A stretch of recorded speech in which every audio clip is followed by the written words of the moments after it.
ഇതെന്താ ഇവരൊക്കെ ഇവിടെ? അല്ല സാർ, എസ്കോർട്ട്, സെക്യൂരിറ്റി. അയ്യോ, എനിക്ക് സെക്യൂരിറ്റി ഒന്നും വേണ്ട, പൊയ്ക്കോ. അയ്യോ സാർ, അത് ഐജിയോട് ഞാൻ പറഞ്ഞോളാം, പൊയ്ക്കോ. Yes sir. പോവാം.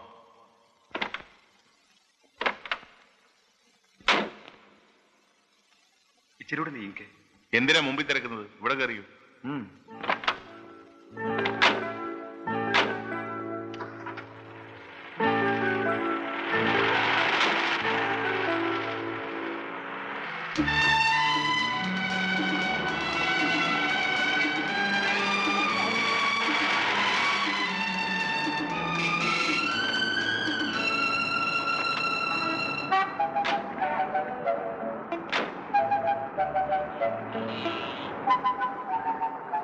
സിഗരറ്റ് താ പരമേട്ടാ.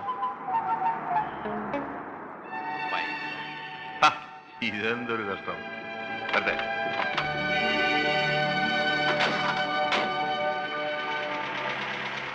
എന്തായാലും ഈ നാട് നന്നാവാൻ പോകുന്ന ലക്ഷണമുണ്ട്.